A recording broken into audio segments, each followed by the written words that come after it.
This House is in session. Prior to the suspension on yesterday's date, this Honourable Chamber was in Standing Finance Committee.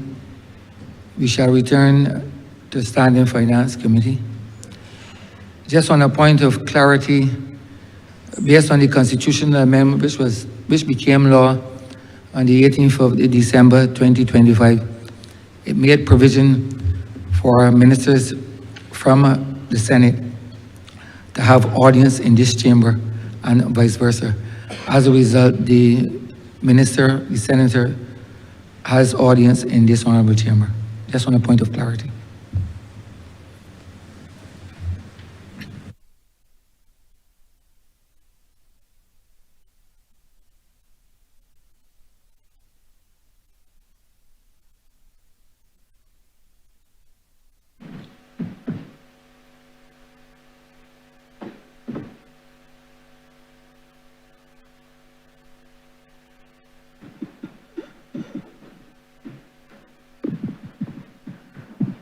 This Honourable House is now in Standing Finance Committee. Mr. Chairman, Head 31, Ministry of Industry, Innovation, Science and Technology.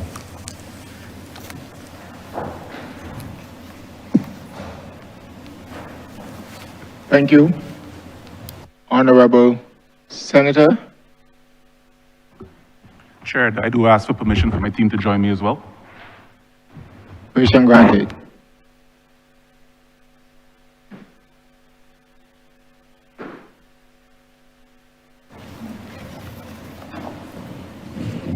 I told him to ask permission.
Beverly.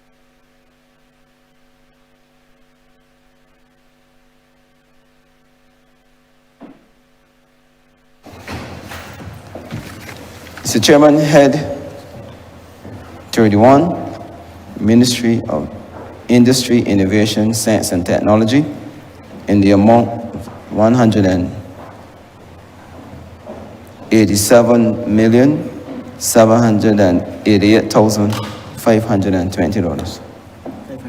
And 20.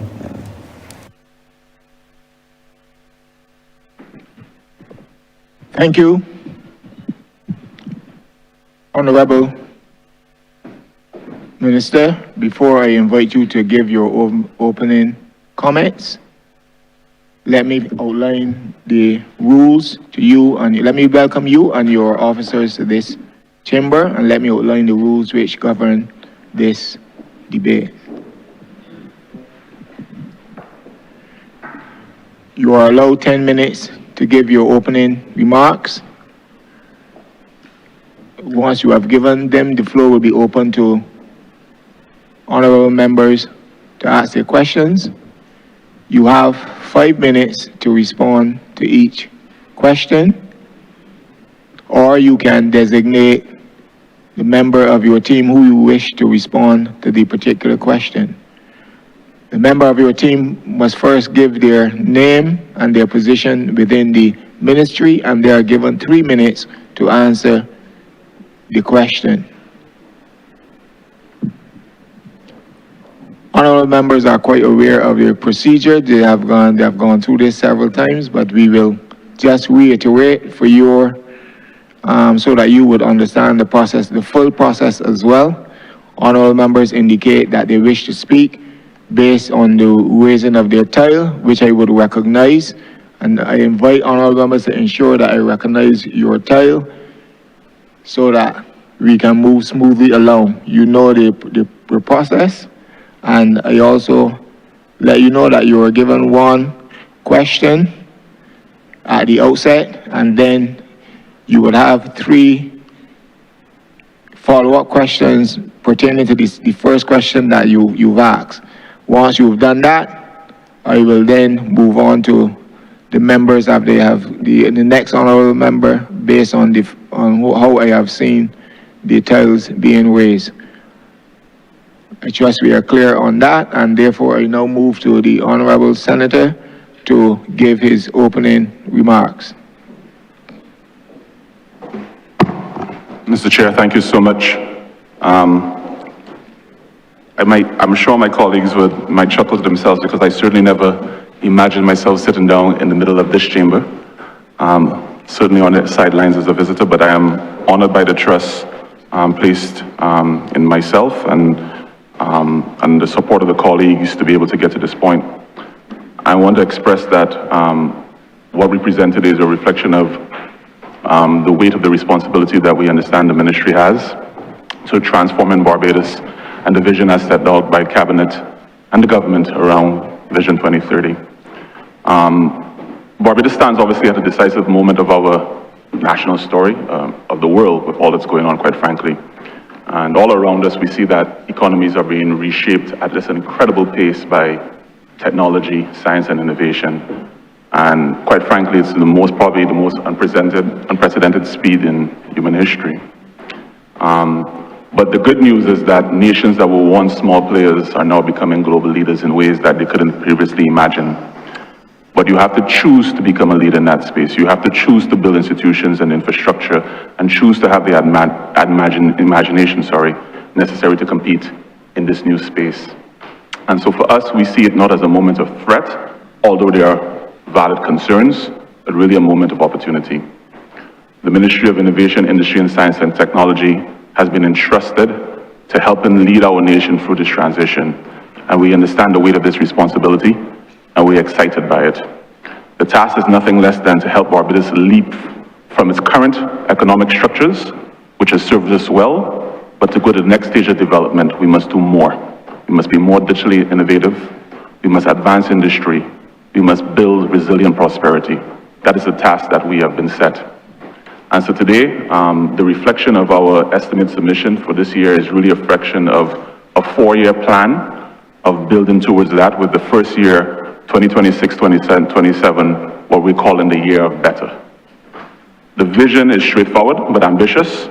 We intend for the ministry to be a catalyst in Barbados' leaping into the new economy, to become a premier service ministry that is digital first, innovative driven, and internationally benchmarked. We are guided by the broader mission to transform Barbados into a high-functioning digital society, and our strategy sets out a progression of institutional excellence of, as I previously stated, better in 26-27, good by 27-28, great by 28-29, and world-class by 2030. Our immediate focus then, as we drill in on this idea of better, is really being better at strategy, better at delivery, better at service, better at innovation, better at creating economic opportunities. We must become better at fast-tracking Barbados' emergence as a world-class, digitally advanced, innovative economy. And if we succeed, as we fully intend to, then the impact will be profound. What we presented to the estimates with the Minister of Finance and the Prime Minister was an opportunity, we believe, to grow the economy over a period of time by $2-3 billion of new value previously not created through digital transformation, through industrial innovation, through investment attraction. We want to create high-quality new jobs, high-quality new exports, high-quality new investment opportunities and productivity gains. We see this moment as a recognition of Barbados has been doing well for itself for a long period of time through traditional industries, tourism, finance, trade, and these sectors will remain vital.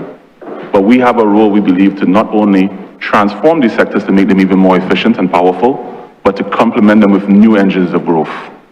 The world economy is shifting towards digital platforms, advanced manufacturing, artificial intelligence, cybersecurity, biotechnology, data-driven industries, and Barbados must understand its role in those areas and dominate in those spaces on the basis of our unique strengths. If we are to remain competitive, resilient, and become prosperous, we must build these digital and industrial foundations that allow our people and our businesses to thrive in this new market space. Now, to do that, we need to build the entity that's entrusted in doing those things to be the most digitally advanced, technologically advanced, scientifically advanced entity, not only just in Barbados. We believe we need to build MISS to become the most advanced in the Caribbean. And to do that, we have to understand the ministry's role where it sits at the intersection between infrastructure, physical and digital, in security through digital security and cybersecurity, through the means of telecommunications, because all of our transactions and our ability to move the economy forward will rest on telecommunications infrastructure, to build the idea of innovative ecosystems that no longer rest in the royals of what is, but we can imagine what can be and optimize us to be the best versions of ourselves. Evolving our industrial policies and strategies to be makers of things and not just buyers and receivers of things. To evolve in new areas that we haven't fully yet conceived and must become dominant and self-aware in, such as the data governance, and building out critical things that obviously our citizens want, and all of us want, quite frankly, around e-government services. But critically, while doing all those kind of fundamental things, we must also become a part of shaping the next wave and the future of emerging technologies. That is critical to how we think of the ministry's role in the development of the modern Barbados economy. However, when I started this role, and I'll be a little bit frank, maybe 80% of my time was spent on firefighting, on solving small IT-related issues. Not much time was, quite frankly, spent in the first instance around going after big strategic innovations and economic development. And the reality of the job that we have in this ministry is there's going to be a lot of that. So we're going to be able to create specific infrastructure to manage those things, because those are base requirements of our ministry, and we understand it. But while doing those fundamental things, we have to be able to create infrastructure that allows us to get to the big ticket items, to move the country forward, to do things that allow us to dream beyond what we can currently see. And so I'm happy to report, through cabinet approval, we have been given permission to expedite the transformation of MISS, to position us to be the cornerstone of the next phase of Barbados' national development, which is reflected both in the Barbados Labour Party's manifesto, as well as in BERT 3.0 plan. And we're excited by this opportunity. Chair, the head 31 represents our financial requirement to deliver this 2026-2027 year of better strategy. It reflects MISS's intention of moving from a reactionary to a highly strategic entity. It reflects our firm intent to transform MISS from a ministry that merely maintains systems to one that builds the future. Being better for us means that we become a better technical advisor to the government, a better partner to businesses and innovators, a better project delivery organization, a better policy architect, a better driver of national economic development. This progress will not be measured only by our internal metrics. We operate to serve the public. So this will be measured by impact, by how long systems stay online, by digital services that the citizens now not only receive instantly, but they enjoy receiving, by new economic opportunities for emerging entrepreneurs, by creating new jobs that never existed before for young people, and people want to switch careers, by building innovative systems that attract global partnerships and investments. And to achieve this transformation, we're going to narrow in on 7 areas of specific focus. Area number one is really around strategy. The ministry is in a very unique space where I think it's, of course, I'll be personally biased, but I think it's probably the only ministry that straddles the full government gamut of what you expect a government to manage. So from security, to policy, to investment, to infrastructure, to services, we do it all. And we need to be able to do that to a world-class standard. So the idea is to be globally benchmarked on the best in the world, but present that within our local nuance. And that's what we intend to do. We intend to build large-scale flagship initiatives like our GIGA program that you will hear the CEO of BIDC speak a little bit more to. Our next generation of accelerators around science and technology that you hear our director of the Supernova Lab speak more to, by building complicated technological frameworks around open data sets and open API frameworks that you will hear some of our team members speak to, and building catalytical projects such as digital ID systems, advanced technology connectivity systems, building things like National Innovation Awards to spur on more indigenous innovation, building modernized infrastructure like data centers. All of these things will be the framework of what we'll be doing as part of our strategy. Honourable Minister, you have 1 minute. No problem. Thank you. So let me speed through then. Our other pillars, but I only have 7 minutes. Our other pillars of focus really then is around better governance. In addition to being a service provider, the reality is that we do manage a lot of the key legislative frameworks and requirements of operations of the government around telecommunications, around electric transactions, around cybersecurity, around data governance, and around, of course, emerging technologies such as artificial intelligence and blockchain. The reality is that we have to create a legislative modernization effort to get Barbados as a state to be enacted with the best quality of legislation in the world. Key to all of this, obviously, as well as a third component of our strategy is really around better investment. Although the sum requested by the ministry has increased, the reality is that the scale of investment required to allow Barbados to transform in the way we've described needs much more investment than the estimates could provide us. And the reality is that the Minister of Finance and the Prime Minister were very pointed and explained to us that we have to be builders of finding innovative ways of finding global and localized capital to drive the innovation that we need. So the intention is to start of the ministry through our agencies to be better drivers of new capital into Barbados. As described before, infrastructure is going to be a fundamental part of what we focus on.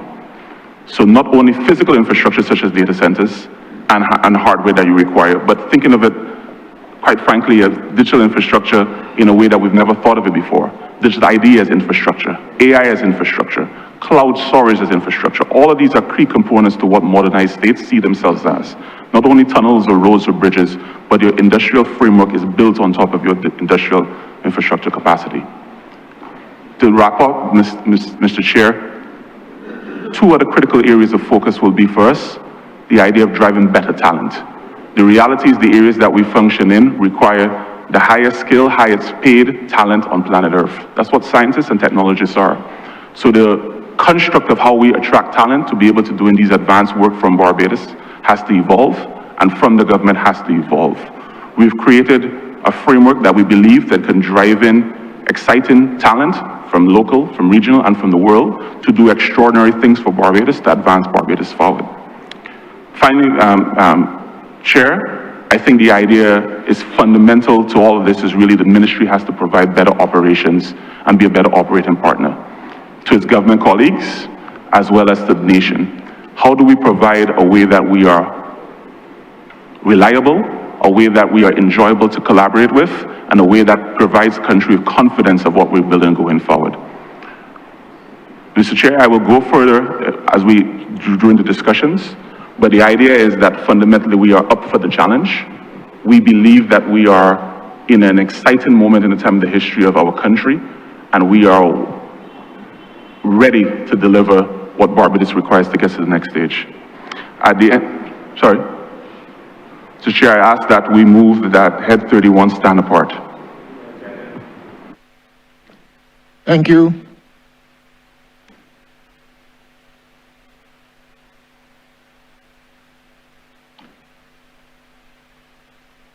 Honourable Honourable Member for Christchurch West. Thank you very much, Mr. Chair. And Minister, I want to thank you for the preamble presentation that you made to us. And it's very clear that you cannot be having a discussion about science and technology these days without two buzzwords: data centers and artificial intelligence. And you were clear on both of them. But I would like that you expand on your plans or opportunities specifically for data centers in Barbados, and then we'll get into the concomitant result from artificial intelligence.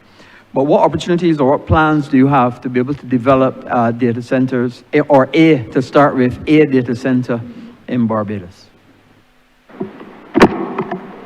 Thank you for the question.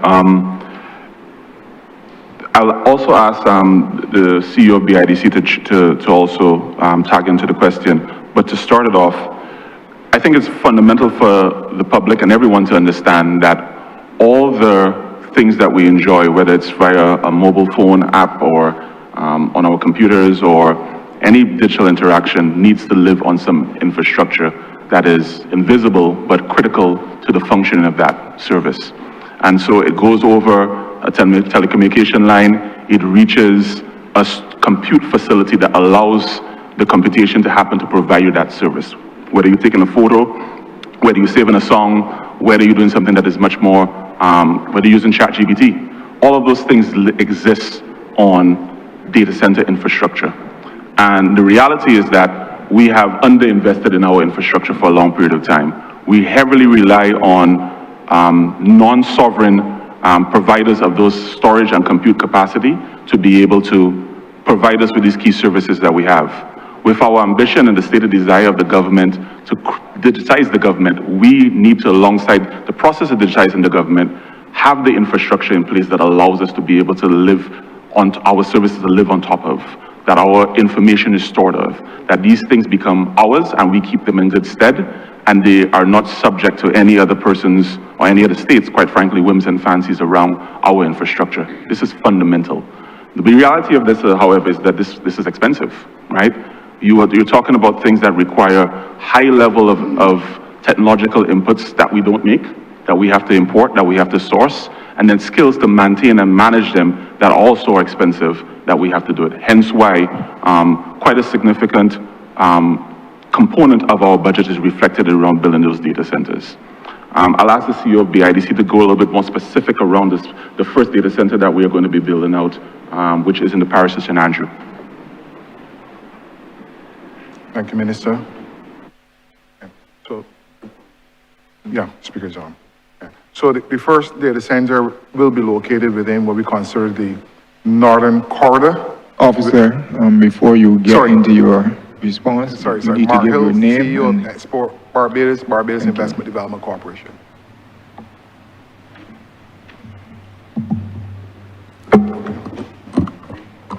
Okay. Thank you. Okay. So the first data center is earmarked to be developed within the northern corridor of St. Lucie, St. Peter, and particularly St. Andrew. Specifically in St. Andrew, we have a site at Greenland, which has pretty much a high degree of infrastructure already in place. It's a very secure location. So we've done some analysis on that site for a tier 3 and over location for a data center. So that digital infrastructure in that site will carry both AI compute, cloud services, and also green electricity. Because as you would know, compute requires high levels of electricity.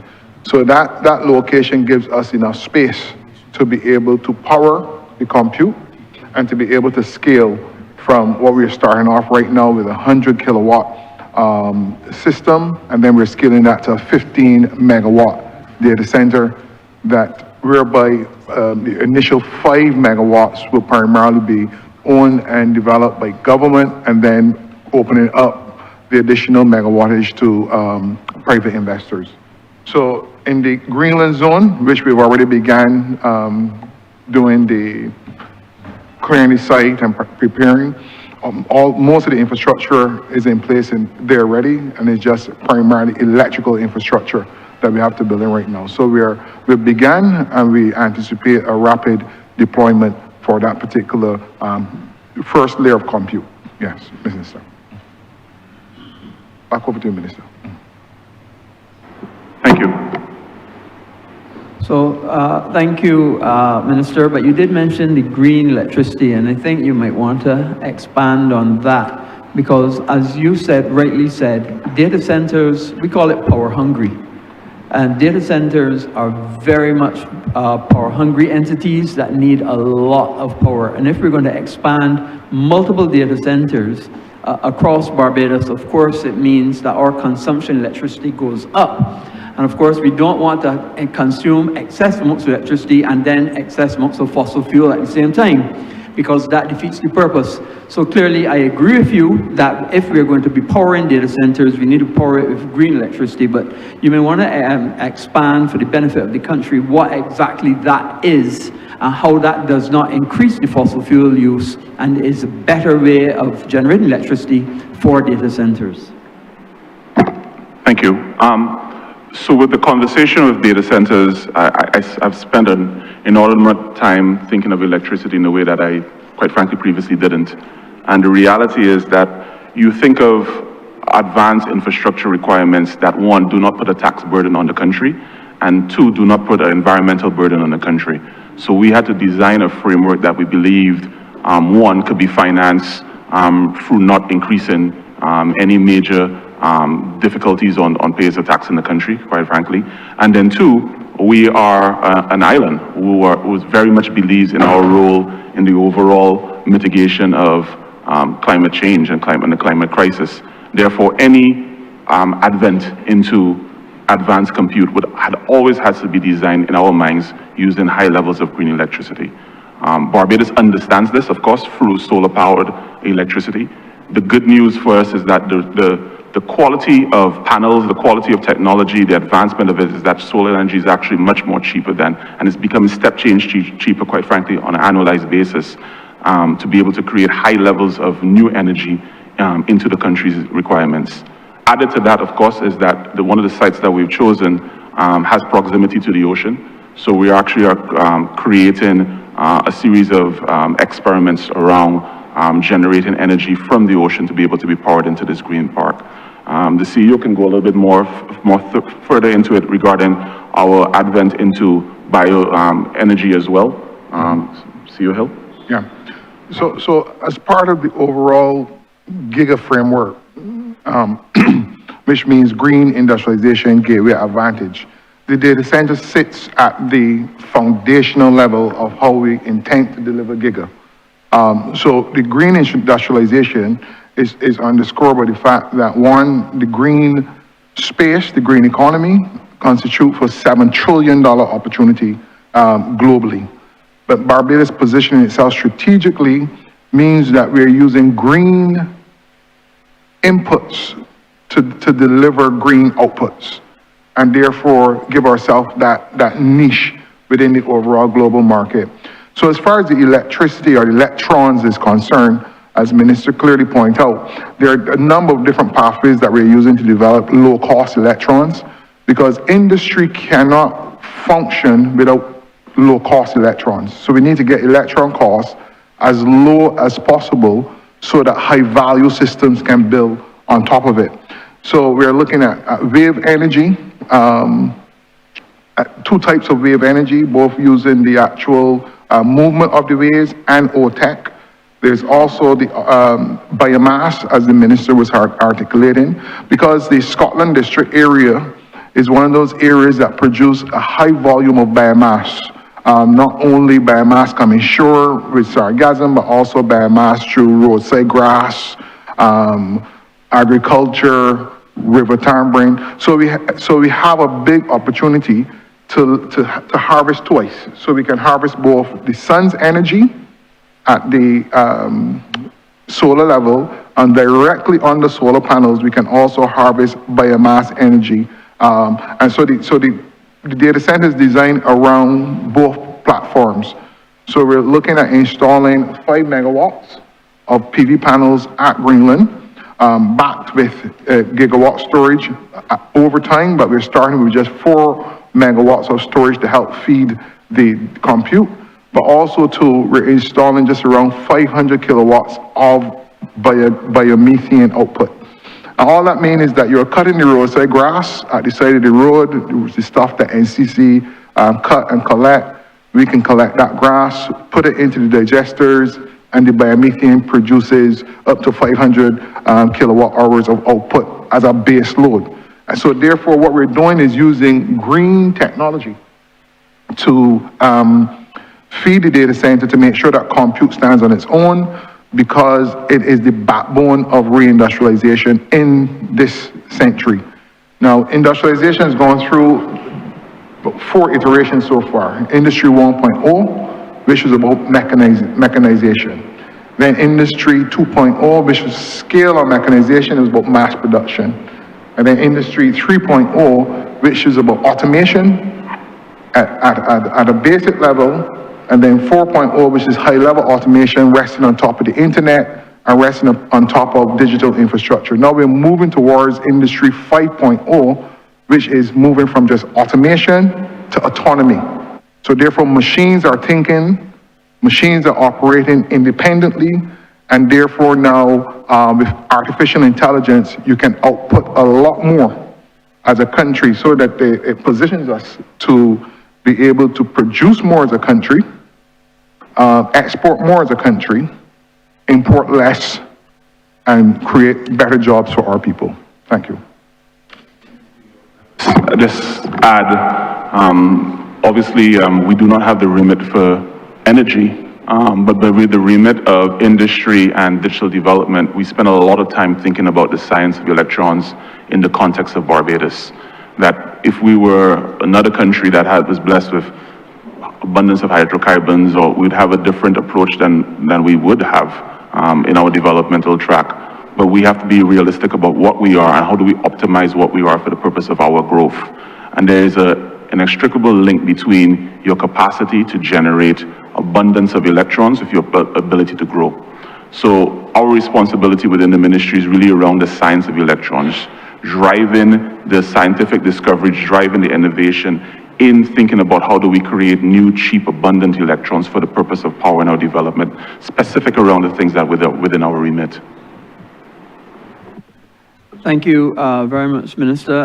I listened very carefully to Mr. Hill. There were just 2 final interventions. I'll give both of them together, as you did mention them. I didn't hear much about fuel cells and hydrogen. And I was wondering, you may be aware that there is a project that is supposed to be coming on stream using fuel cells and hydrogen. And I was wondering if the ministry itself, separate from a private entity, was interested or having anything to be able to develop fuel cells and hydrogen technology. And then the second that you also mentioned, which we haven't really touched on, there's a lot of anxiety about artificial intelligence and the way in which artificial intelligence is used worldwide. Is your ministry developing any policies to be able to manage how artificial intelligence is developed in Barbados and what we can use it for in terms of developing the country as a whole? Thank you. To answer your first question, yes, hydrogen dominates a lot of our thoughts, quite frankly, and I'll give way to Mark to answer on that, but let me answer your second question first. The remit of the green hydrogen portfolio does fall under MISS, which is led by BIDC. Regarding your second question around artificial intelligence, I must admit I am an artificial intelligence enthusiast, but an enthusiast doesn't prevent me from understanding the potential pitfalls of what I think is perhaps one of the most powerful tools that humanity has built. I think one of the things that we have to understand is that the step change of the advancement of a technology has never been so rapid as artificial intelligence. The rate and change of how long it took to make a car, to industrialize the mass usage of a car, or mass usage of the internet, or mass usage of airplanes, or any advanced technology humans have ever created, artificial intelligence's mass usage has been so much more rapid than anything else that's been such a step change. And as a result of that, there have been a lot of things that are full of trepidation. A lot of things that have not been as done as well and been thoroughly thought out as they should be. And of course, in many instances, the regulations and the ethics around it is trying to catch up with the advancement of the technology. And that's the reality. So in a real sense, if someone here is an avid user of ChatGPT like I am, you would have noticed a difference in a month with the capabilities over what you were doing in February as to what you're doing to be able to do it now. It's incredible. So we understand that as a fundamental tool, as a small space, what artificial intelligence, and quite frankly, artificial general intelligence is going to be able to let a small country be able to do with a small population that has a fixed return over a period of time of its productivity. If well used, we can truly transform the capacity to be more productive from a small place. And I think this is something that we cannot afford to miss the opportunity on and understand the power of it. That ultimately we can return time to citizens, we can return time to institutions, we could return time to businesses to be really good at what they're good at, while then doing things that are time intensive, that are costly, that are things that are ultimately not as productive. And ultimately, how can we then drive more capabilities and profit to the country? Now, I actually think Barbados is an absolutely fantastic place to be a test bed of artificial intelligence, because in our DNA, quite frankly, we are driven by the concerns of the population and the concerns of labor. We are not going to be a place that is going to be disadvantaged in labor as a result of any new tool. Fundamentally, who we are as a nation is that we always put the pride and place in the security of jobs and people first. So, can we use advanced tools to make those jobs even more secure, more profitable, more beneficial? And that's the framework that we'll be operating with. So yes, during the course of the year, the ministry will produce quite a lot of engagement around artificial intelligence policies, around a national strategy around artificial intelligence. But all of that is going to be driven by our ability to understand how does it best suit us and play to our strengths, as well as negating any potential weaknesses that we have. Mark, I'll leave the second question around hydrogen to you.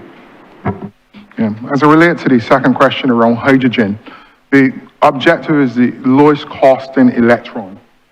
So while we have electrolysis as a pathway for developing an electron that requires high outputs of DC power, that's diverting a lot of renewable output, solar and wind, into a chemical process. We also believe that the pathway for biohydrogen, using biological waste and biological approaches, is the cheapest pathway towards a hydrogen input. So methane as a first step towards biohydrogen, because methane being CH4, you strip off the carbon, you're left back with 4 hydrogens, and therefore then there's a very low cost approach to greening molecules, as opposed to going towards a electrical electron type pathway to convert to molecules to reconvert back to electrons. So we're just looking at the lowest costing pathway, and we believe that biohydrogen is the lowest costing pathway. Thank you. Thank you very much, Minister and Mr. Hill. Anybody who has seen the development of the world has recognized clearly that those who follow the path of technology tend to be the victors. Just think of what gunpowder did for the world. And technology, I think as a country, we must embrace technology. And I think that you're on the right path, and we will continue to give the necessary support. Mr. Chairman, I yield back. Thank you.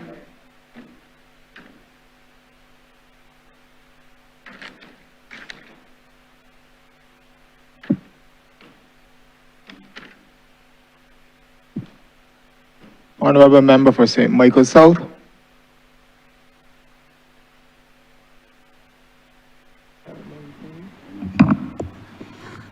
Thank you very much, Mr. Chair. And good morning, Honourable Minister, to you and to your team. I must tell you, I found your opening remarks extremely impressive. And I find your team extremely impressive, even if not simple to understand. I trust that during the course of the rest of my conversation, on behalf of the people I was elected to serve, that we could perhaps try just to simplify it, though, so that they get it. Minister, I have said repeatedly through his estimates, conversations, that if a person is serious about understanding where a country is going, that the estimates and a budget often tell you the philosophy of a country.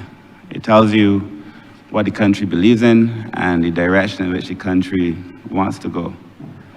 And if there was a true manifestation of that, it would have to be your estimates. I have not seen one where the increases have been as significant.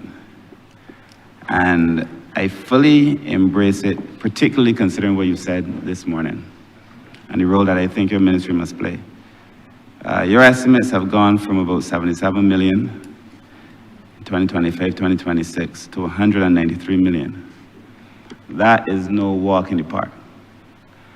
And again, it is an expression in the confidence that the government has in the direction in which you're taking this ministry, and I commend you for what I think so far has been an outstanding job, Minister.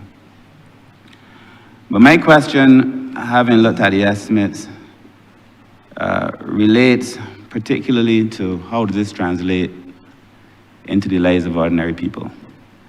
And I now have responsibility, as you know, for infrastructure as senior minister, but I also have responsibility for the Ministry of Public Works, basically Transport and Works. And a lot of the developments that I see in your ministry, I think, and I take your point that your ministry probably covers all the ministries.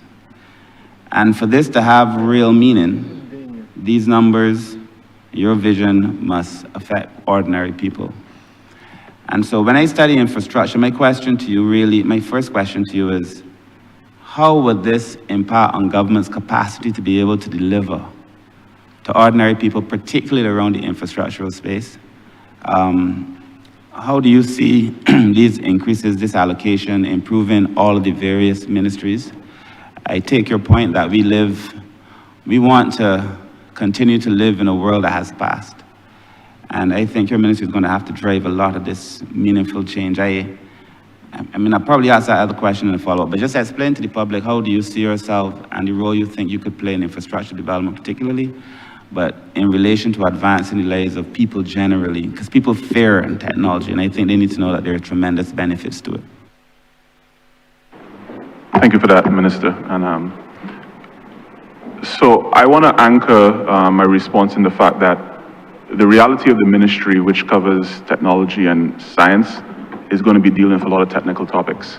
And so we will do our best to translate highly technical things in a way that is understandable.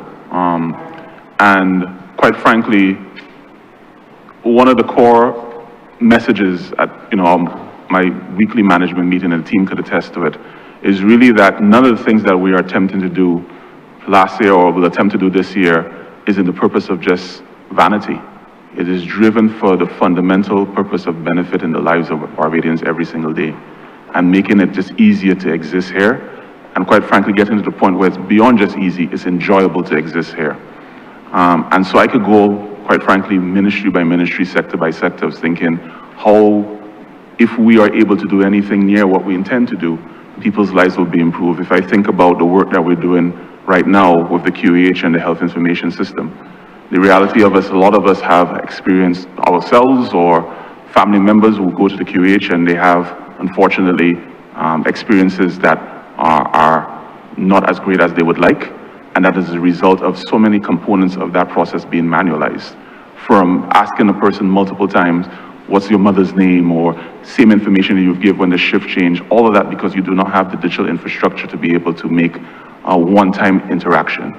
I could extend that to something that you now lead with the Barbados License Authority, right? And how can we allow systems to talk to each other so that a person can almost in an automated way renew their license, or update their registration of a vehicle, not having to wait in lines for long periods of time. I could extend that to the work you're going to be doing as well to managing the road infrastructure. You and I live in the same neighborhood, so you and I have probably discovered all the back roads to be able to get to the city in an hour. And the reality is that you've had, my daughter calls it, my 14-year-old daughter calls it traffic inflation. You had a traffic inflation as a result of the economy doing well. More people have vehicles and the same level of roads. And so how do we maintain roads in a way that you use IoT sensors, or you use satellite technology, or you use platforms such as Pearly to be able to notify when there might be an update that's required in the road, ultimately driving customer user experience to be improved. How do we make it so that initiatives such as the Birthright Fund is easy to manage and people have a notification of when they receive this $5,000 state benefit grant from the government, and then extending that to things like birth certificates and death certificates and all those things that are part and parcel of Barbadians' everyday life, and in many instances are manualized and slow and unfortunately frustrating. And so the work of the ministry is to build infrastructure where these services now could be existed in a digital format that is extremely safe, that is extremely resilient, therefore the uptime is upwards of 99%, and that you can have great levels of trust that when you push a button, you'll get a response in what you need. And so that's what we're driven by. We're not driven by just having a data center for saying that we have a data center to show off. It's ultimately how are we creating infrastructure and services that are pleasurable to people, right? And even in the work that we're talking about around advanced science and technology, again, that's not really for the purpose of vanity. That is, how do we unlock the thing that Barbados has been extremely good at for its entire existence, the knowledge economy, in a way that reflects the future, the next 60 years of our development. What is the next generation of workforce going into? What areas are going to be able to give them job opportunities that are much more vibrant and exciting than job opportunities that currently exist? How do we lay the foundation for the next pillar of work, whether it's in pharmaceuticals or whether it's in advanced aviation or whether it's in ocean energy? What are the new things that we can build out through this ministry by creating the path where Barbadians, every single day, everyday Barbadians can see the new opportunities for them? So for my mind, it's a combination of being completely grounded to the needs and then putting the infrastructure in place from a digital perspective and a policy perspective to impact people's lives and make people's lives better and more enjoyable. Thank you, Minister. Normally I have a whole range of follow-up questions, but I believe you were extremely thorough. I suspect at another point, we can have a conversation around specifically what that plan looks like. I think the only way to eat an elephant, they say, is in small bites. When a ministry like yours has responsibility for improving systems across the government that are stubborn and deliberate in holding on to the old ways, I think it's going to require a very deliberate and specific response on your part to be able to do it. So I take that, Chair, I will yield, and I want to thank you, Minister, for your very detailed and very simple explanation in a way that Barbadians can grasp. Thank you very much, sir.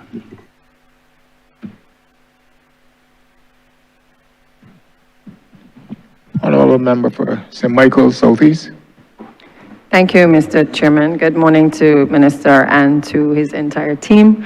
I believe that because of your youth is the reason why you are in this position, because if we are to drive the innovation and lead Barbados to a world-class standard, as you have projected in your opening remarks, I believe the future has to be in the hands of our young people who see the world differently and who interpret the world in a different way.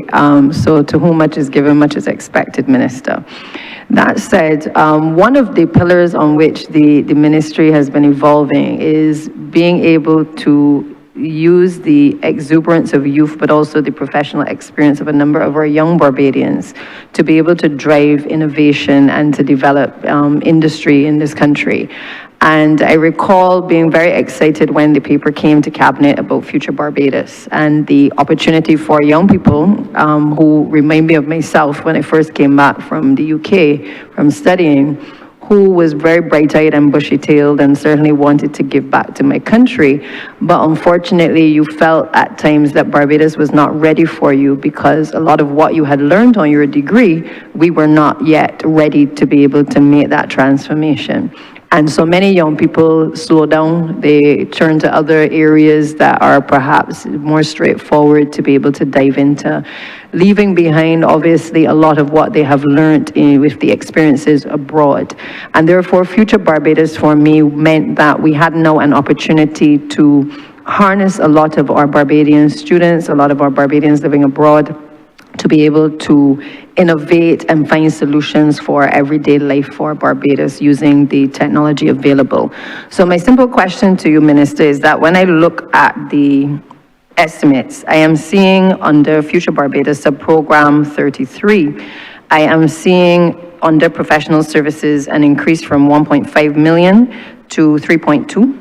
I also see under 212 for operating expenses an increase from 1 million to 3 million. I am therefore seeking clarity from you and some explanation as to how the Future Barbados project is working, but also what do these numbers reflect in terms of the direction we're going, and perhaps a kind of synopsis as to the type of projects that Future Barbados is actually working on, that Barbadians can really get a taste and a sense of what it is that that particular unit in the ministry is doing.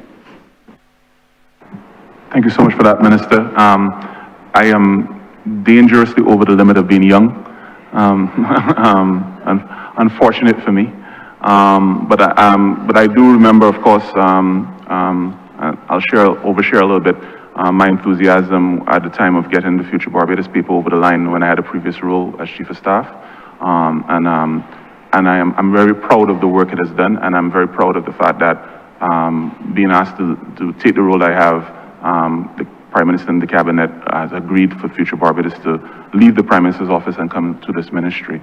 And the reflection of the increase in budget is quite frankly a reflection increase in ambition for it. I think you hit the nail on the head that there's an intersection of a grouping of Barbadians that quite frankly think that a lot of what they see Barbados doesn't quite reflect the ambition that they have, and what they think that their level of contribution can be.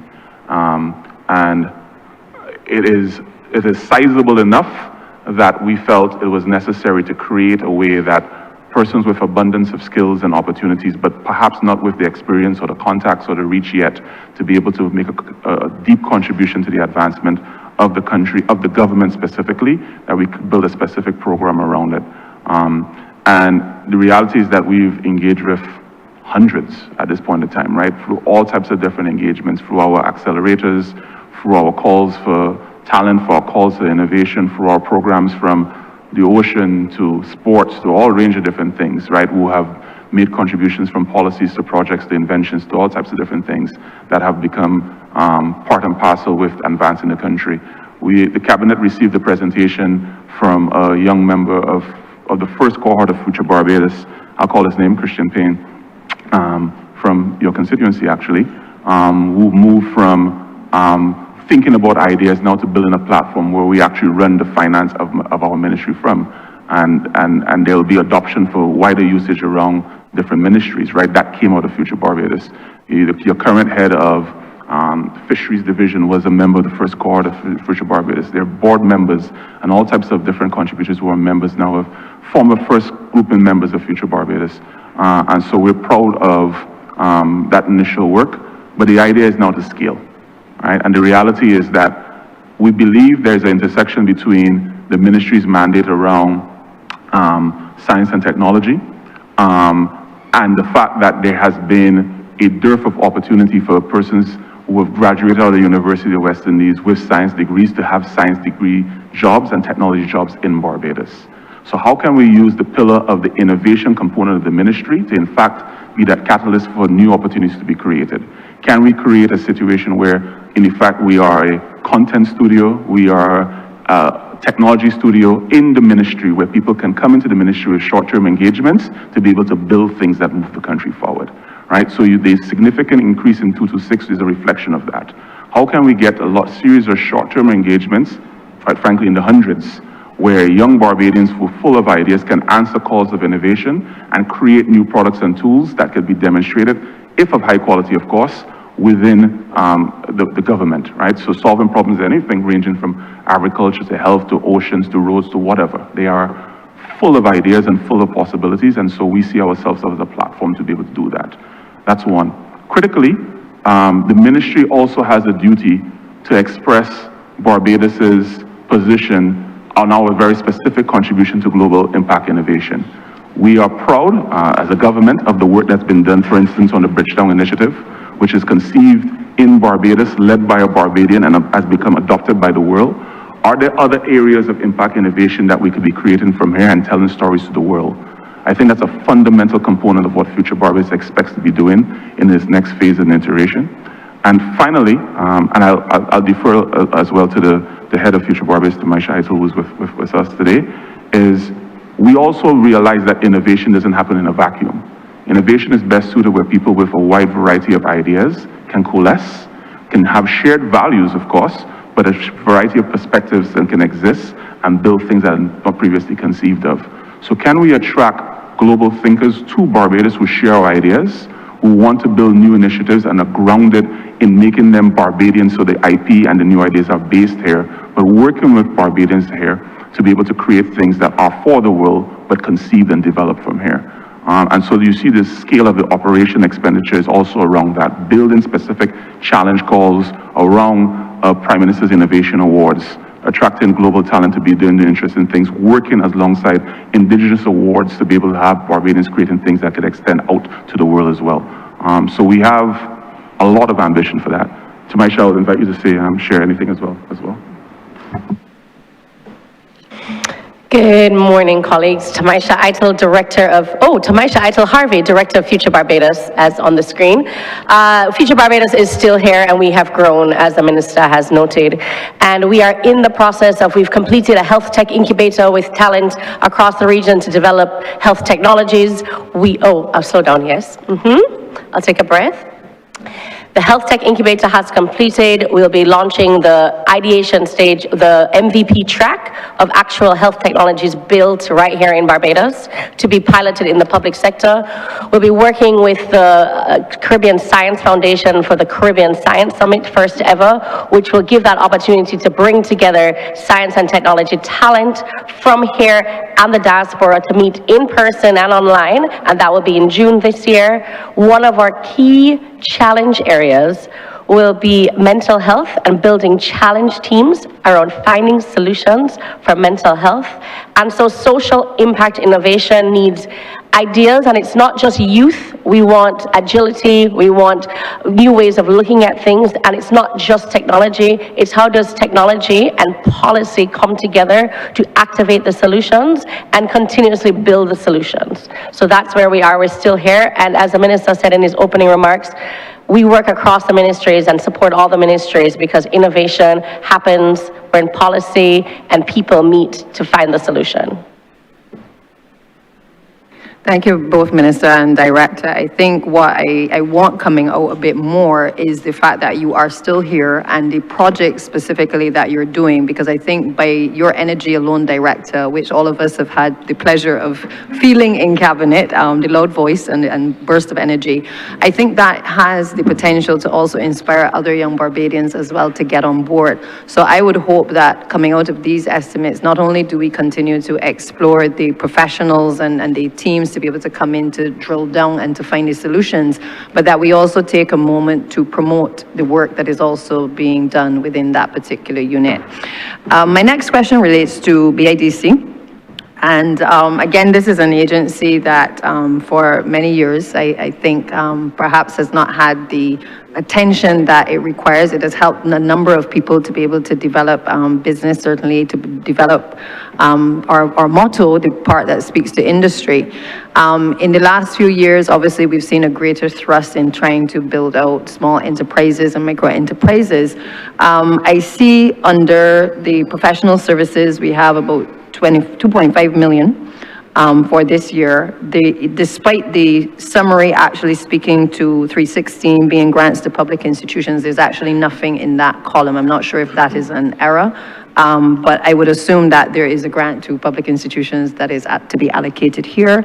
And then under 785, we are looking at about 4.3 million, which is a new amount under the head for assets under construction. So I would like the team to really just take the opportunity to tell us what is really the future looking like for BIDC. I know that a lot of work has been done, for instance, at Pelican to be able to build out a number of new industries. I'm very excited about that particular project. I know that Mr. Hill has been doing a lot of fabulous work down there. But what does the future hold in terms of what are the assets being built out? What is it in terms of the investment that is going to be made? What is the hope that is going to be given to young people, people in business, to be able to see how they can play a part of the industrialization process? Thank you, Minister. I'll just do a preamble, and obviously Mr. Hill could dive much more specifically into the answer. I think just like the technology division, or rather, just like the technology division, you had an expectation of the ministry that the capability of the specific agency didn't quite match. Where you've had a lot of infrastructure that for a long period of time existed from the 1970s that were effectively, the IDC was a renter of space. That was the level of, that was the major thrust of what it did. And there was a strong call by the Prime Minister and Cabinet that the reality of what we need to do for industrial development needed a lot more than that from BIDC. It needed BIDC to reposition itself to become an attractor of global industrial investment.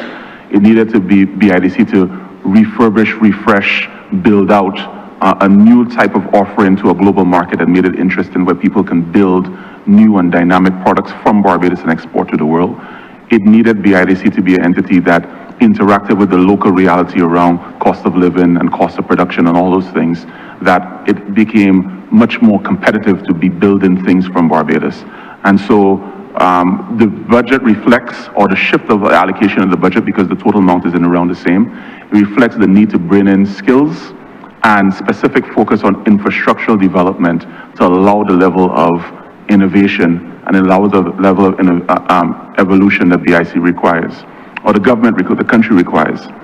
Right now, under our portfolio is a number of large infrastructural build-outs, one of which has become pretty popular in Barbados, which is next to Gildan. We colloquially call it the spaceship, which is this 80,000 square foot space that will be allocated to building out a life science hub. And quite frankly, we've attracted really exciting global interest around that, and we'll expand on that at a later date when the ink is dry on that possibility. But in addition to that, we're also building out spaces in the Pelican area around institutionalizing knowledge for industry and looking at much more broader focus on building out infrastructure for the purpose of housing global production from Barbados. Mark, I'll let you dive in a lot more about the GIGA program and your whole kind of thrust around reindustrialization. Thanks, Minister. So, Deputy Prime Minister, the line for the 2.5 million, that is really about how do we build the capacity around GIGA. That's to help procure the necessary engineering talent, project management talent that we need at a global type of scale, and also at the local and regional scale, because the GIGA projects are big. The zones, the corridors, north, south, east, west corridor, requires a lot of planning, a lot of integration, a lot of interaction with a number of stakeholders.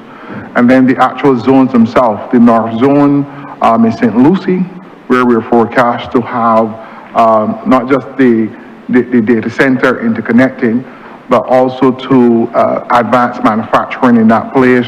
We're looking to scale up the amount of industrial space that we have. Currently, the corporation is out of space, and a number of persons will be calling us every day. Opportunities are arising, but we actually have no infrastructure to put people in. We are currently at 85% occupancy. Then we have 10% occupancy under renovation. And then we have 5% that is derelict, that cannot be used. So we have an infrastructure crisis, a space crisis right now, because what is happening is Barbados is becoming a preferred choice for people to come and make things, but we don't have the space for them to make. So basically what that funds is helping us to do is to be able to accelerate how we're going to deploy rapidly the infrastructure that we need to capture the opportunities that we have been out there putting into the global space. So Barbados have been driving forward narrative around the Bridgetown Initiative. We've been leading around climate conversation. With UNIDO, we are the leading partner for SIDS reindustrialization. But as we attract people, there's no place to house them. So we have to rapidly build out an additional, we have to increase by 100% in terms of the amount of space that we have right now. So the legacy product has to be upgraded, as my minister pointed out, but we need new greenfield space for new growth to occur. And that 2.5 million, which is very low, is to really help get us there. The 4-point-something million in terms of infrastructure, again, that is just tidying up, wrapping up legacy product and a few of the existing infrastructures that we have built, such as the facility at Newton Industrial Park. In addition to that, the food center, which we have also made some significant investment around our centers of excellence.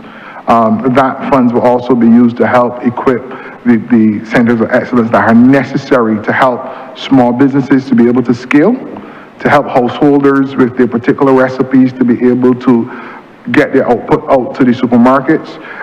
So therefore, those funds are critical in delivering our program for this year. Yeah.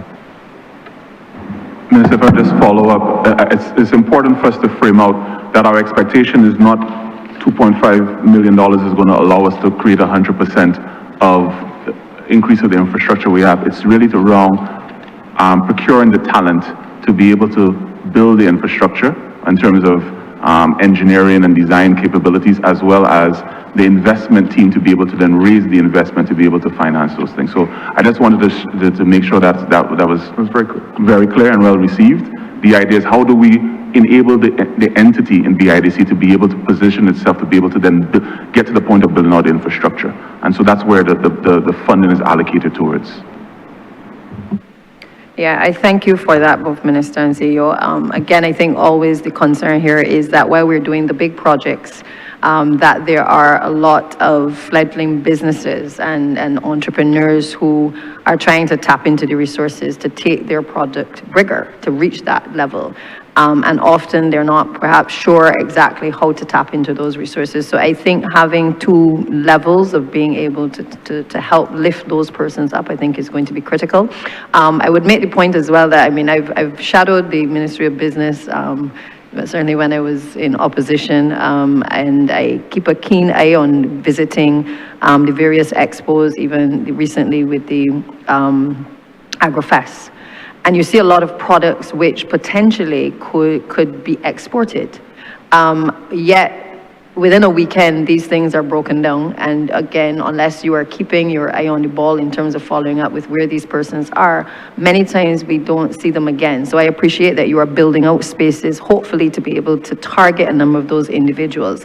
But maybe we need to direct specific funds to helping some of these persons who are appearing in these spaces, in these various markets, creating niche products that really need to be tapped into. I'll just share, I met a young man who and his family who was actually doing CMOS, bottling CMOS. They've developed a project off of the north of the island, very innovative.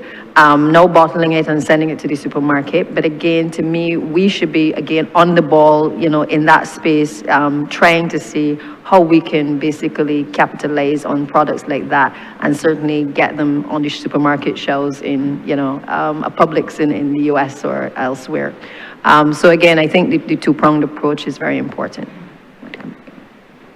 Go ahead. Thank you so much for that, Minister. But just to respond, I think you'll be pleased that Mr. Hills probably indicated that that producer to the north of the island is actually one of his clients at the Food Science Center. Yes. And the reality is that prior to having this role and working in government, I was a small business operator, and I could say from my own experience, there's nothing a small business loves than a larger business buying its services. Mm-hmm. And so fundamentally, our approach is really on two prongs. One, how do we create larger business sector that allows it to then purchases the goods and services of small businesses and allow them to thrive, and then enable those smaller businesses to then become larger businesses, right? Mm-hmm. And those are two cornerstones of how we think about it. One, from a production perspective. So how do we create infrastructural framework? And the Food Science Center is a beautiful example of that, or specifically around food production. The level of equipment that you have there, and a small family business is not going to be able to have the level of chillers and boilers and bottlers and printers and labelers and packagers the way that an entity that is funded by government can. So can we sell time to them or lease time to them as part of a investment program to allow them to have to that level? And we have numerous examples of that, from same CMOS to rum cream to pepper sauce to all variety of things, and a number of businesses are operating from there. But having created it from there and then getting to the point of time where you want to export, that's really around standards. That's not even whether I like how it tastes. That's really around, do I meet the standard for the purpose of exporting out of Barbados and landing in a market that has a different law and different expectation, and health certifications allow us to do that. And again, I know Mark has spoken quite a lot, so I'll let Hayden Ryan from BNSI speak a little bit about that and how their BNSI is collaborating with BIDC around the idea of standardization of our products for the purpose of export. Hayden?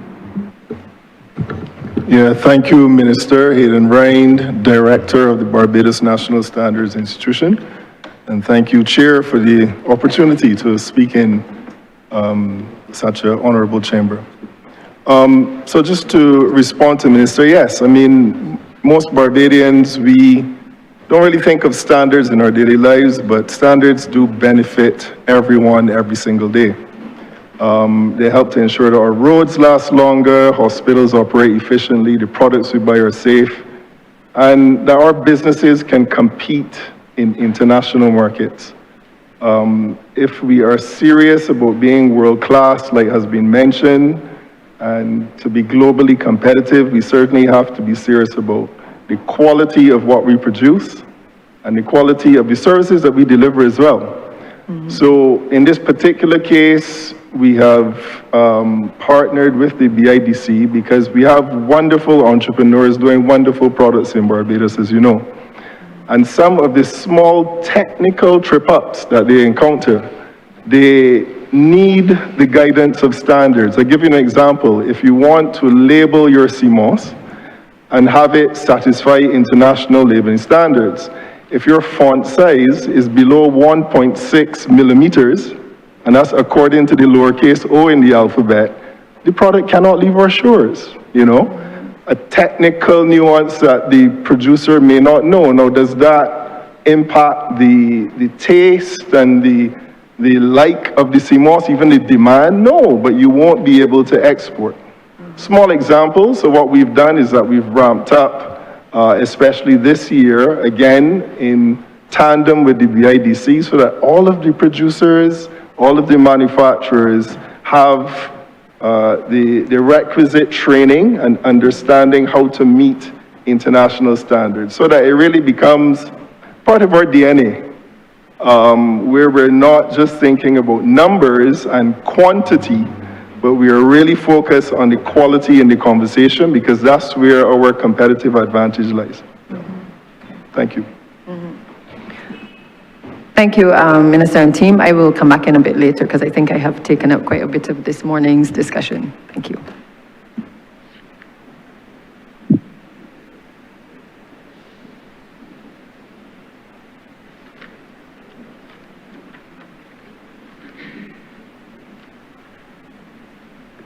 Honourable Member for St. Michael South. St. James Central, sorry.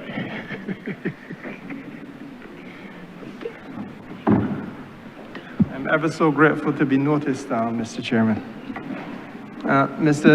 Honourable Minister, I tend to share the perspective of my friend, the Honourable Member from St. Michael South, who had urged the simplicity of language, because I think that you are in the middle of a fundamental transformative process in Barbados. And it is a journey on which we have to carry all of our citizens. And the lexicon, the language, the vocabulary has changed. And a lot of the topics are conceptually difficult to grasp. And we have to try to make it as simple as possible so that we do not lose the listening audience as we try to make sure that every Barbadian has a better understanding of the importance of what is taking place.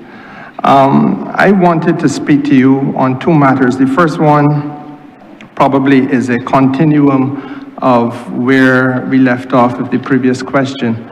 And the director of the Barbados National Standards Institute knows how strongly I feel on this matter of standards, as indeed do you, Minister. And I borrow from his own phraseology, the seriousness of the world. If we are going to be serious about the world, we have to be serious about the quality of what we do. And he quite rightly pointed to the efforts which are being made to ramp up training and an understanding of standards. But I want us to go a little bit more fully. In my mind's eye, and I think in the eye of your team, in the eyes of your team, we have to come to a point in Barbados where every single commercial enterprise that we engage in is driven by one word, and that is the word standards. From the very smallest, the most micro business, up until the largest of contractual services, for example, the largest industrial enterprise that we may be able to put together. We have to be mindful of the fact that, and I believe I said this when I was in the well myself, that we have to see Barbados as the practice wicket, and that once we can succeed here at the highest level of performance, which really is standards where we have none, we create, so that we get our entrepreneurs and our businesses as a whole to be accustomed to global class, then we have a far easier effort than once we start to export seriously.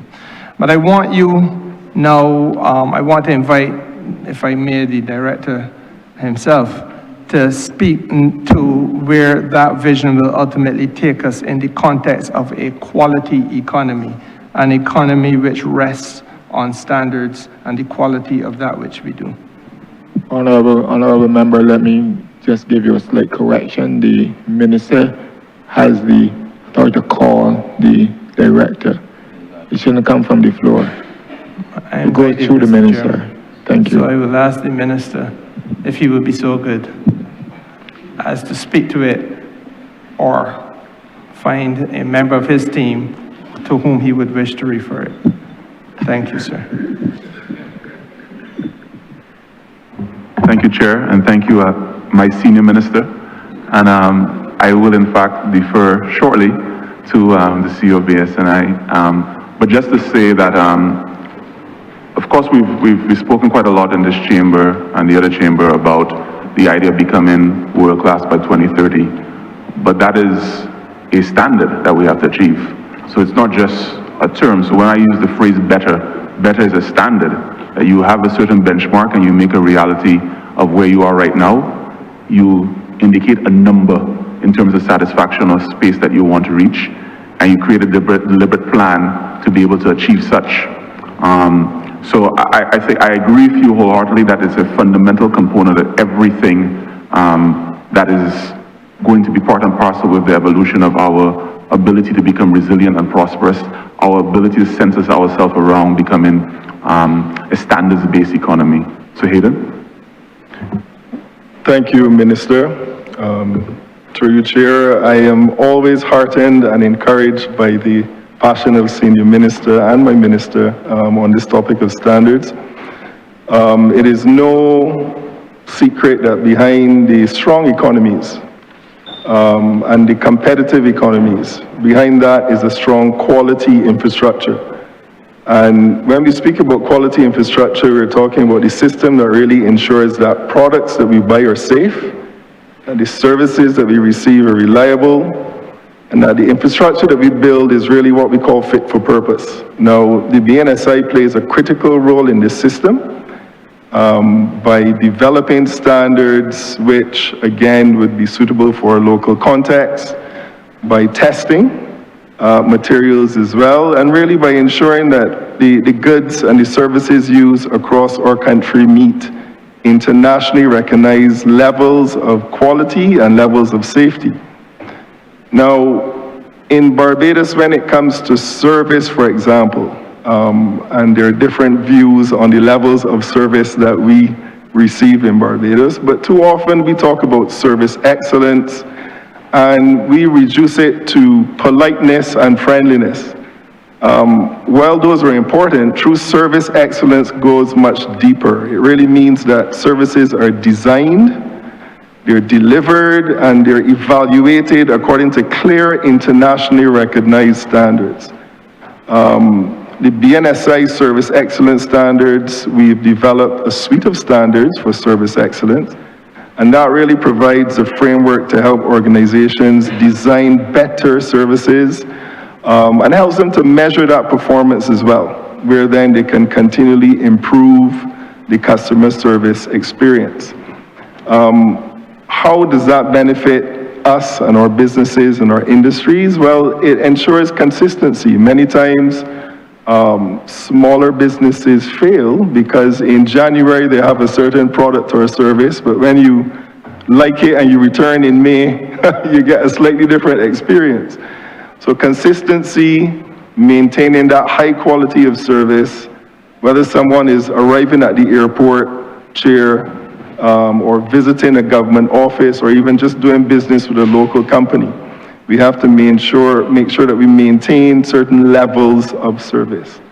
Efficiency is also increased with standards and reducing delays and improving how quickly people receive services. We could all find examples there where people often experience delays, and it's not really a result of people in the private or public sector needed to work harder. Sometimes it is surrounding the types of quality systems that we have in place, the logistics that we have, how are things communicated, and this is very, very important. Finally, a quality culture, so to speak, will help us to build trust. And I think ultimately that's where we land. We will enhance and improve trust in our public institutions, by setting clear expectations, by setting clear timelines, and accountability. So these standards help build a culture of quality where excellence is planned, is measured, and continually improved. So that is what we mean, Senior Minister, when we speak about building a quality economy for Barbados. And is one where our goods and our services meet international standards, yes, but then we are better able to attract investment, we're better able to deliver excellent experiences, and that's both for citizens and visitors. So the role of the BNSI is really committed to advance this vision, so to speak. This current financial year, yes, we are significantly ramping up the training, the awareness, the workshops, really to help build that quality culture. I would like to perhaps touch, if I may, on some of the areas that BNSI is involved in. We do have laboratory services, as you know. We've been fortunate to have significant investment in our laboratory services, where we've conducted over 3,000 tests to support several major national projects.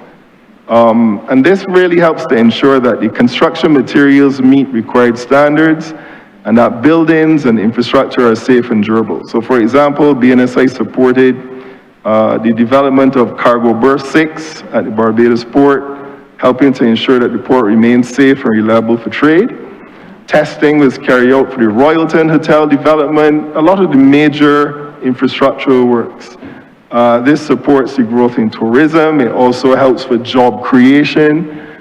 So our laboratory services is an important part of the, the infrastructural context, Scotland District, and the list goes on. Now, Minister earlier, Minister Humphreys spoke, Senior Minister spoke about infrastructure, particular physical infrastructure. And I'm heartened to say that we have a project to improve the quality and the durability of the roads. Now, we know the frustration of driving on some of our roads when it comes to, being uneven or constantly under repair. So the condition of our roads really affect our daily lives. Whether people are going to work, taking children to school, we know the situation of the road. So while the repairs on the roads, we see that visible effort, and I commend the teams because oftentimes it is frequent.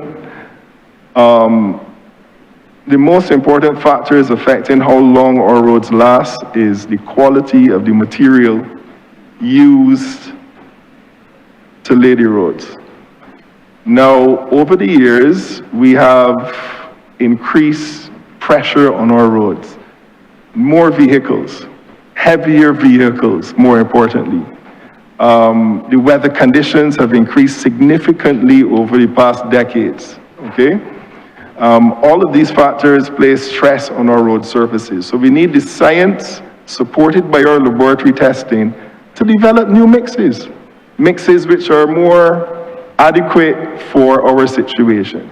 So it's not from lack of effort, you know, but we do need now to advance a design mix for asphalt and our bitumen, which BNSI has already started to engage with the stakeholders.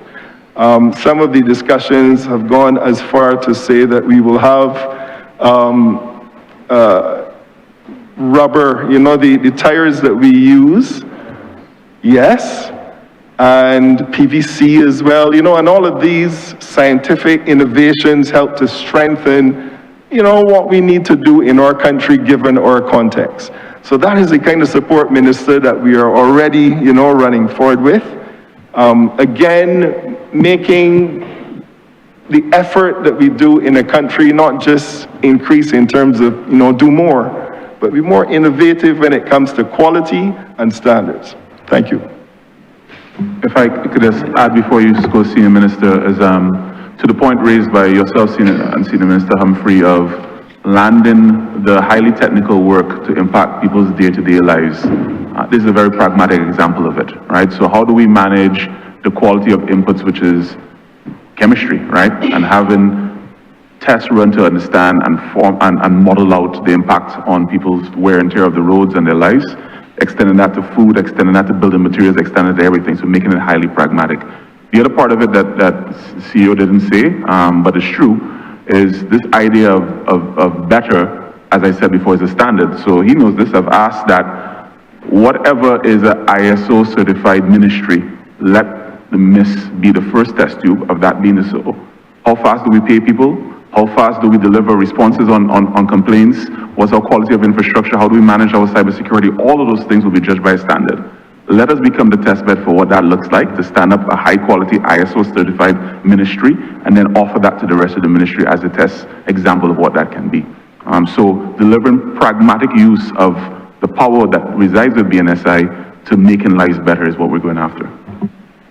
I could not agree with you more, Minister, and I would want to invite an even further elaboration from you, or alternatively the director, because this is a national conversation which I think we must have. And we'll be pulling wool over our own eyes if we do not realize that this is a major weakness in all of Barbados. Highway 1, to which you referred, is in my constituency, and it was built at a cost of a substantial number of millions of dollars. And for a finished product where you have the effect of feeling almost like if you have dropped into a pothole because the hydrant has not been brought to the level of the road, is really something about which we cannot feel proud. Lovely nylon strip, but the effect of the jarring on the vehicle is identical to if it had not been fixed at all. Now, the point that I want to make is, how then do we move from this being a general discussion, a normative discussion, this is what we ought to do, this is what we should do, we would like to see this happen, to get it to a point where now there is some compelling aspect to this issue of standards, where entities, we work with them, we train them, but then we hold them to account, we hold feet to the fire. Not only in services, but across all of the commercial space. Does the ministry have a plan of action in that regard? Thank you, Senior Minister, and obviously, thank you always on your support of this topic and others. So two things. Yes, there is a plan in place, and I'll let Director Ryan speak a little bit more about where we're going to go in terms of strengthening BNSI for that purpose. But I think it would be remiss of me if I don't mention in this moment, quite frankly, when I took up the ministry, the portfolio, probably I was most excited by is really around the science pillar. That I think that we've badly undervalued the role of science in terms of our national development. That at the core of everything is really around science, right? So how do we solve our own problems that we are some cases slightly unique to us, but also some cases extend beyond us, such as the quality of roads, right? Can we, from our perspective, build a solution that's applicable to us that could be valued at hundreds of millions of dollars of productivity gains and efficiency gains, but then translate that to exportable IP services business to elsewhere, right? And there are a stack of hundreds of such problems existing, from things related to health or building materials or digital technologies or whatever, right? Wide span of it. So making science as a core component of us being able to find solutions for ourselves that are highly pragmatic and highly impactful in people's lives, and then scaling that as global businesses. So that it would be remiss of me if I don't indicate that is a firm pillar of what BIDC, BNSI, MISS in general, Supernova Labs, which is led by Jamila Mosley, who's here today, that's the work that we're going to be doing. Specifically related, of course, to your question, Director, if you would expound a little bit more. Yeah, thank you, Minister, and through you, Chair. So I would pick up on even the healthcare that Minister just touched on. We have, and it's no secret, we have dedicated, hardworking professionals in both the public and the private healthcare institutions. So everyday doctors, nurses, technicians, support staff work tirelessly to care for our citizens. But their commitment ensures that families receive the care and the attention that they need. If we encounter inefficiencies, in many cases, it is not the professionals that, again, need to work harder. But if we have strong systems needed to support the delivery of safe and reliable healthcare, and I'm talking about quality management systems. So there's a particular standard called the ISO 9001, and this is generic to any type of business, profit, non-profit, large, small, where efficiencies, gains in maximizing even workflows can be improved. So our intention is to have a focused approach across the sectors so that services are delivered consistently and efficiently. And this can mean better management to continue in the health sector, better management of patient records, improved coordination among the staff, proper handling of equipment and supplies, stronger monitoring of how services are delivered. All of these areas speak to a solid quality management system, which goes beyond someone just being told work harder or work longer, because already the professionals are committed.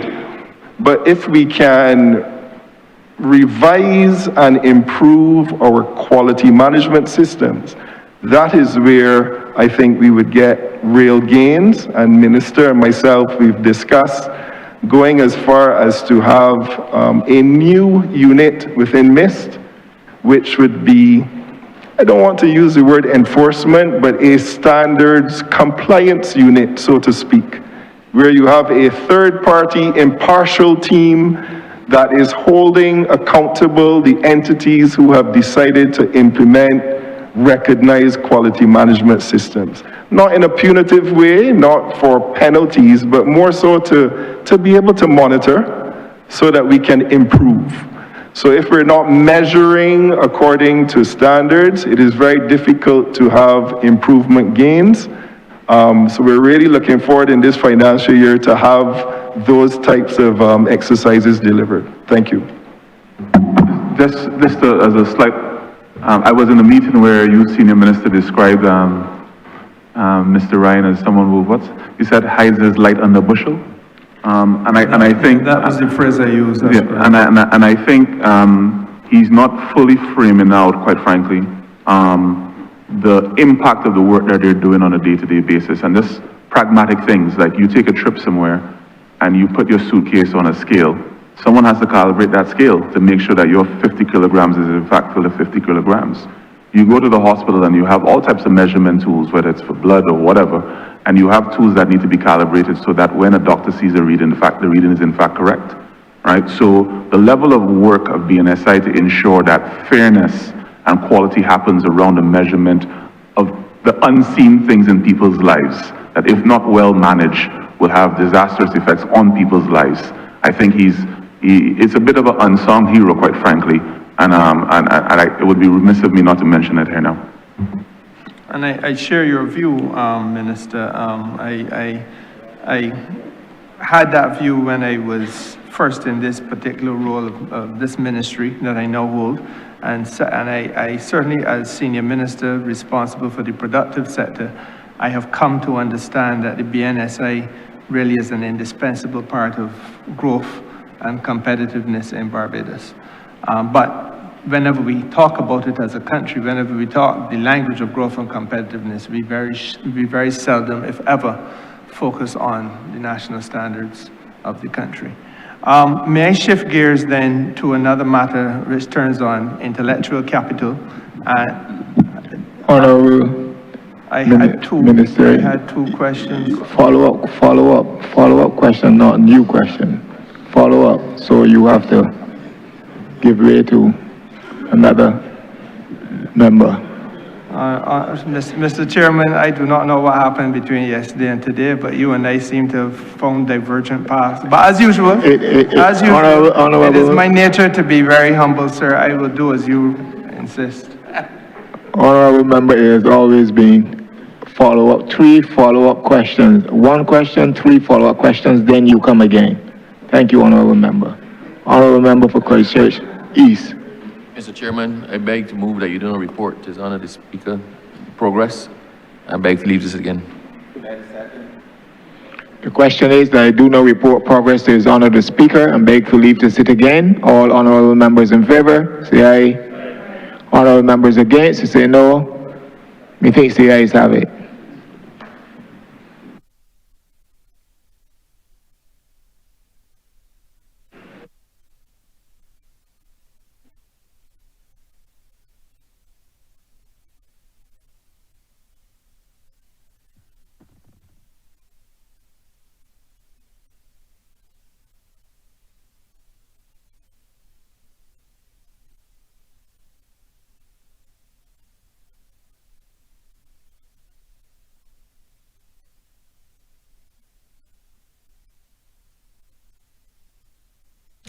The chairman has reported progress and requests leave to sit again. Honourable member for Christchurch East. Mr. Speaker, I beg to move the suspension of the chamber until 12:10. The question is that this honourable chamber be suspended until 10 minutes after 12. All those honourable members in favor, please say aye. Those against, please say no. Me think the ayes have it. This honourable chamber stands suspended until 10 after 12.